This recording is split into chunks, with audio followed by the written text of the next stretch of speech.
here's today's starter for 10. How well does a 400 horsepower rear-wheel drive muscle saloon from the other side of the planet handle one of Europe's greatest driving roads? We've come to the incredible Route Napoleon in the south of France, and we're about to find out. I think you know what happens next.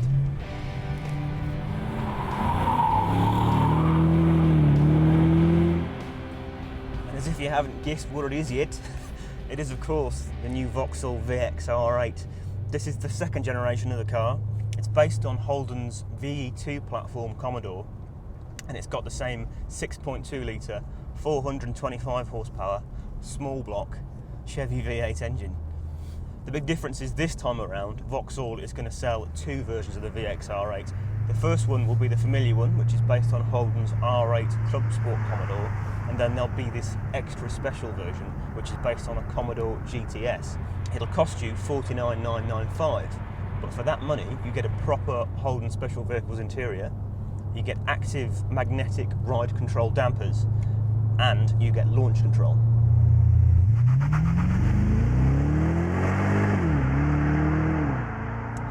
This time around, you'll be able to buy your VXR8 as the regular saloon or as an estate or a pickup. All of them will do 60 miles an hour in around about 5 seconds, and all of them will go on to about 155 miles an hour. And they all get a proper mechanical limited slip diff as standard. And that means when you get to the corners, you can use just about as much of that 425 horsepower as you like.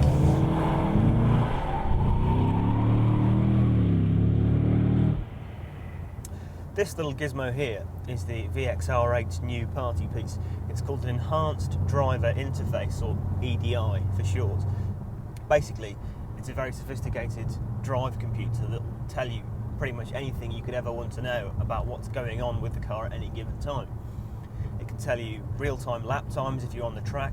It can measure how much power and torque the engine is producing, pedal position, steering angle, how hard the ESP is working at any given time. It can measure understeer and oversteer, slip angles, and there's a setting that'll even tell you how much lateral and longitudinal G you're pulling in any given corner, which is all very interesting. I mean, is it distracting?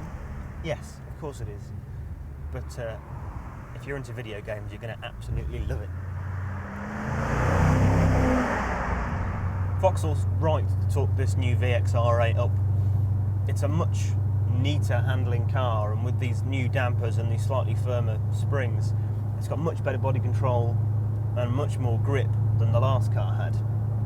However, it's done all that without losing its sort of entertaining, easygoing, dynamic character, which is what we all loved about the VXR8 in the first place, really. Unfortunately, you just can't escape the feeling that this new VXR8 just isn't a £50,000 car, you know, upgraded chassis and all. 4 years ago, when this was a 35 grand car, it was a different story. But £50,000 is almost enough to buy a Mercedes C63 AMG, and that's a much faster and much more desirable saloon.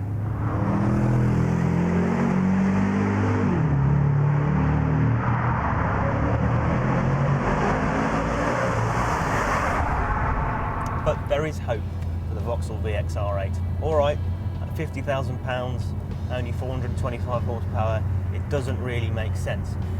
But it is a fantastically entertaining car to drive, and let's say, for argument's sake, Vauxhall stuck a supercharger in it, which is something they did with the last VXR8, and they turned this into a cut price alternative to a £70,000 BMW M5, for instance.